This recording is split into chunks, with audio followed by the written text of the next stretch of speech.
In this video, I'm going to show you how to bookmark in Google Play Books. Open the app, then go into the book you are currently reading. Once inside, navigate to the page you want to bookmark. There are two main ways to bookmark a page. The first method is quick and easy. While reading, simply tap the upper right-hand corner of your screen. A blue-colored bookmark icon will appear, showing that the page is now bookmarked. If you want to remove it, just tap the same corner again, and the bookmark will disappear. The second method involves using the extended menu.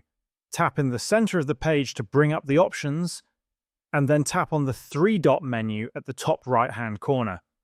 From here, select Add Bookmark. This will mark the page as bookmarked.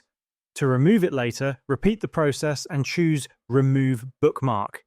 If you want to view all your saved bookmarks, tap on the three lines at the bottom left-hand corner of your screen to open the navigation panel. Switch to the Bookmarks section and you'll see a list of all your bookmarked pages. This way, you can quickly access and revisit them anytime. And this is how you can bookmark pages in Google Play Books.